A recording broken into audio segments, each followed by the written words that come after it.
Hello दोस्तों, आज मैं आपको सुनाने वाली हूँ भगवत गीता का अध्याय 3।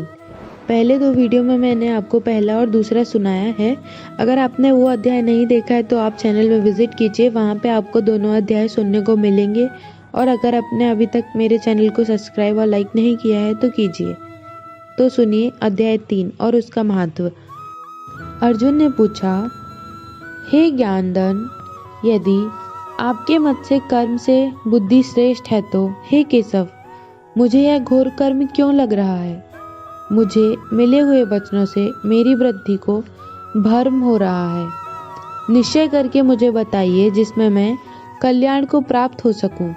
श्री कृष्ण जी बोले, हे निष्पाप अर्जुन, मैं पहले समझा चुका हूँ कि इस लोक में 2 प्रकार की निष्ठा कही है। एक तो संख्या वालों का ज्ञान और दूसरा योगिनी का कर्मयोग। कर्मों को प्रारंभ ना करने से कोई निष्क्रम नहीं कहलाता और कर्मों का त्याग करके संन्यास ग्रहण करने से ही किसी को सिद्धि नहीं मिल जाती। मनुष्य क्षण भर में कर्म किए बिना नहीं रह सकता। प्रकृति के गण ही सब मनुष्यों को कुछ कुछ कर्म करने में लगाते रहते हैं। जो अज्ञानी कर्म इंद्रियों को रोककर आत्मचिंतन करने के लिए विषय की चिंता करते हैं, वे पाखंडी मिथ्याचारी कहलाते हैं। हे अर्जुन, जो इंद्रियों को मन से दमन कर और विषयों में प्रवृत्ति ना होने देकर उनसे कार्य कर लेता है, वह कार्यों का अभ्यास करता है और श्रेष्ठ कहलाता है।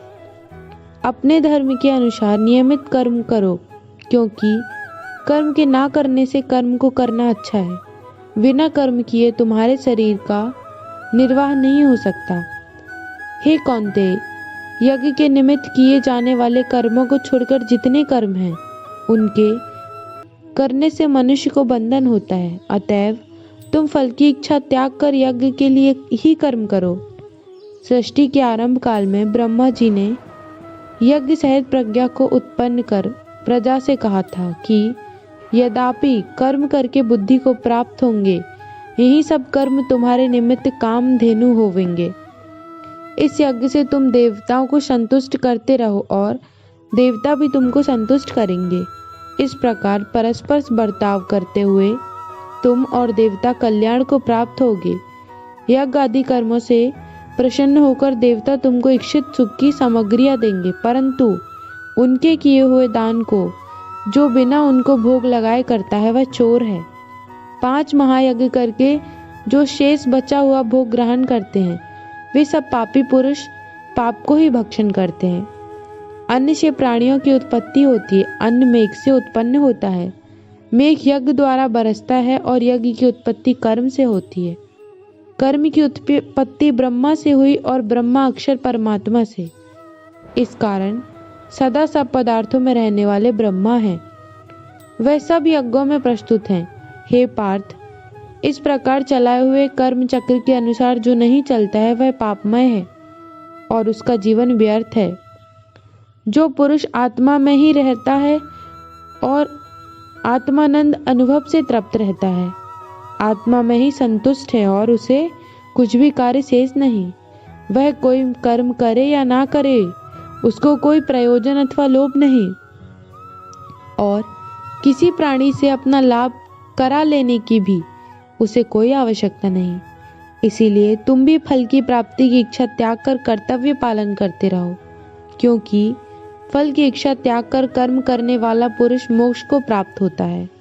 राजा जनक आदि ने भी कर्म सिद्धि पाई है। इसी प्रकार तथा लोक संग्रह को देखते हुए भी तुमको कर्म करना उचित है। श्रेष्ठ पुरुष जिस जिस कर्म का आचरण करता है, दूसरे मनुष्य उसी के अनुसार चलते हैं और वह जिसको प्रामाणिक मानता है, उसी को लोग भी उत्तम मानते हैं। हे पार्थ, मुझको तीनों लोकों में कुछ भी कर्म शेष नहीं लग रहा और ना कोई अप्यास्त वस्तु प्राप्त करनी है। फिर भी मैं कर्म करता ही रहता हूँ। यदि हम भी आलस्य रहित होकर कर्मों को नहीं करेंगे तो मनुष्य हर प्रकार से हमारे ही पद का अनुकरण करेंगे। जो मैं ही कर ना सकूं तो लोग क्या करेंगे। इससे मैं ही वर्ण शंकरों से उत्पन्न करने हेतु बनकर प्रजा को नष्ट करने वाला समझ जाऊंगा। जिस प्रकार अज्ञानी फल की इच्छा ना करते हुए ज्ञानी को लोक शिक्षा की इच्छा करते हुए कर्म करना उचित है, कर्म में आसक्त अज्ञानी को बुद्धि में ज्ञानी भेदभाव उत्पन्न ना करे, परंतु आप स्वयं करना करते हो उनसे भी प्रसन्न पूर्वक कर्म कराएं। हे अर्जुन, सब कर्म प्रकृति के गुणों से करने से उत्पन्न है, परंतु जिनकी बुद्धि अहंकार से भ्रष्ट है, ऐसे मूर्ख लोग समझते हैं कि हम कर्ता हैं, परंतु जो गण है और कर्म के विभाग को सच्चा तत्व जानते हैं, वह ज्ञानी पुरुष यह समझकर इनमें आसक्त नहीं होते कि गुणों का यह खेल आपस में हो रहा है। प्रकृति के गुण करके भूलने हुए मनुष्य गुणों और कर्मों आसक्त होते हैं। उन अल्पज्ञ मंदों को ज्ञानी पुरुष कर्म मार्ग से चलायमान करें। हे अर्जुन, अध्यात्म वृद्धि से सब कर्मों को तुम तुझ पे अर्पण करो। कर्म फल को आशा ममता इनको छोड़कर संग्राम करो। जो पुरुष श्रद्धा पूर्वक मेरे वचनों पर दोष दृष्टि ना करके मेरे इस मत के अनुसार आचरण करते हैं, वे लोग कर्म बंधन से निश्चित मुक्त हो जाते हैं। और अज्ञानी इस मेरे मत पर दोष दृष्टि करते हुए इसको ग्रहण नहीं करते, वे संपूर्ण ज्ञान से रहते हैं। उनको नष्ट हुआ जानो। ज्ञानी मनुष्य भी अपनी प्रकृति के अनुसार आचरण करता है। जीव मात्र अपने स्वभाव के अनुसार रहते हैं।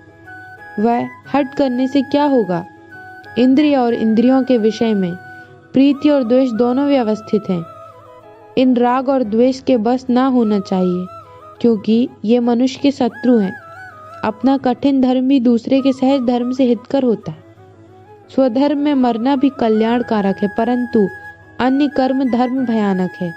अर्जुन ने कहा, हे विष्णु नंदन श्री कृष्ण, पुरुष को करने की इच्छा ना होते हुए भी कौन उसे बलात्कार पाप के मार्ग में प्रवृत्ति करता है? कृष्ण भगवान बोले, हे अर्जुन, रजोगुण से उत्पन्न होने वाला काम और क्रोध मनुष्य को पाप कर्म में ले जाता है। इन्हें उत्पन्न कभी मत करो, तृप्त नहीं होते। ये महापापी और घोर शत्रु हैं।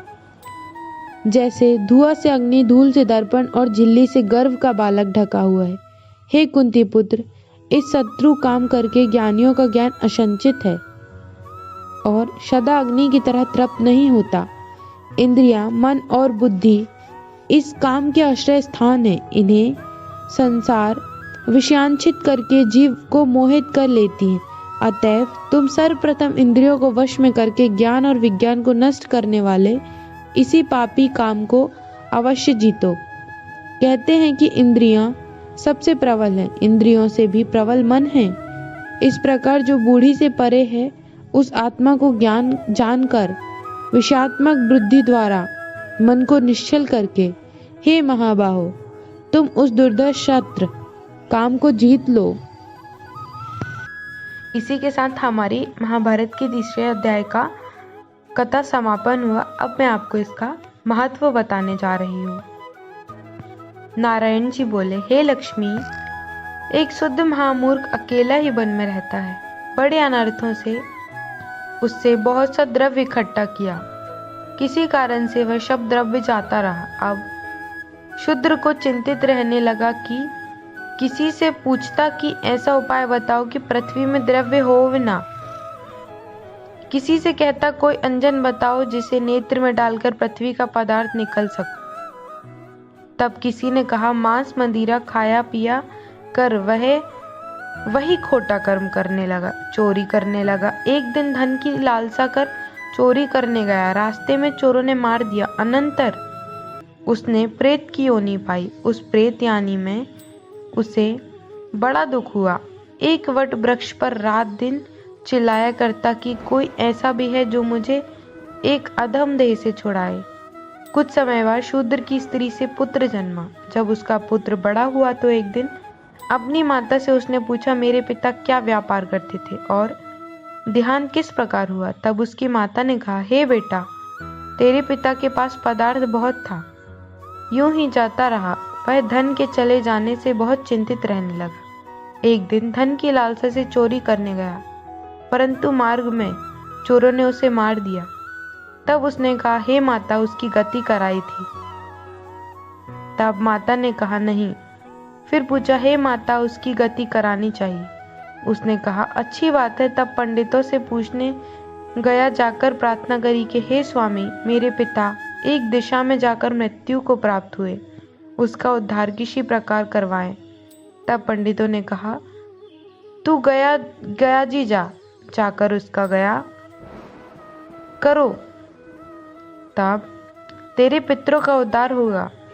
यह सुन उसने माता की आज्ञा लेकर चला गया और गमन किया। प्रयागराज को दर्शन स्नान करके फिर आगे को चला। रास्ते में वृक्ष के नीचे बैठा, वहां उसको बड़ा भय प्राप्त हुआ। यह वही वृक्ष था जहां उसका पिता प्रेत की योनि में प्राप्त हुआ था। उसी जगह में चोरों ने उसको मारा था। तब उस बालक ने अपना गुरु मंत्र पढ़ा।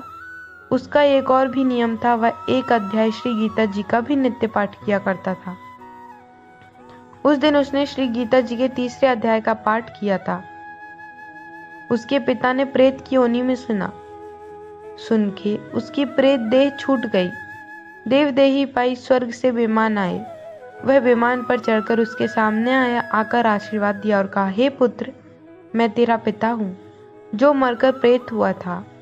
इस तेरे पाठ करने से मेरी देवदेही पाई, अब मेरा उद्धार हुआ। तेरी कृपा से मैं स्वर्ग में जाता हूँ। अब तू गया जी जा, अपनी सुखी से जा। इतना सुनकर पुत्र ने कहा, हे पिताजी, कुछ और आज्ञा करो जो मैं आपकी सेवा करूं। तब उस देवदेही ने कहा, देख, मेरी 7 पीढ़ियां पित नरक में पड़े हैं, बड़े दुखी हैं। अब तू श्री गीता जी के 3रे अध्याय का पाठ करके उनका इस दुख से मुक्ति प्रदान कर। इतना वचन कहकर वह देवदेवी स्वर्ग हो गया। तब उस बालक ने कहा कि 3रा अध्याय का पाठ किया सब पितरों को पुण्य देखकर वैकुंठगामी किया।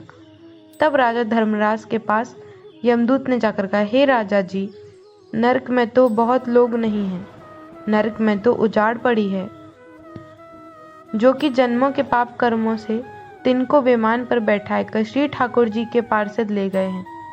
इतना सुनते ही धर्मराज उठकर श्री नारायण जी के पास गए। वहां जाकर उन्हें हाथ जोड़कर कहा, हे त्रिलोकीनाथ, जो जीव जन्म जन्मांतर के पापी थे उनको तुम्हारे पार्षद विमानों पर चढ़ा के बैकुंठ को ले गए। तब नरक में यातना भोगने का दंड किसको दें? तब श्री नारायण जी ने बहुत प्रसन्न होकर कहा, हे धर्मराज, तू दुखी मत हो, तू अपने मन में बुरा ना मान, मैं तुझे एक वृतांत करता हूँ, श्रवण कर। यह जो जीव पापी थे, इनका कोई पिछला धर्म उदय हुआ है, उस अपने धर्म द्वारा ही महापापी जीव में बैकुंठ हो गए। और यह एक आज्ञा है मैं तुझे देता हूँ, जो जीव श्री गीता जी का पठ करे अथवा श्रवण करे या कोई किसी को पाठ का फल दान करे, उन जीवों को तू कभी नरक नहीं दे सकता। इतनी बात सुनकर धर्मराज ने अपनी पुरी को आकर अपने यमदूतों को बुलाकर गए, हे यमदूतों, जो प्राणी श्री गीता जी का पाठ करे अथवा सुने, पाठ का फल दान करे, उस प्राणी को तुम कभी नरक में ना डालना। जो जीव श्री गीता जी का पाठ करे या श्रवण करे, उसका फल कहाँ तक है, कहने में नहीं आ सकता। तब श्री नारायण जी ने कहा, हे लक्ष्मी, यह 3रे अध्याय का जो फल मैंने आपसे कहा है, यह आपने सुना है।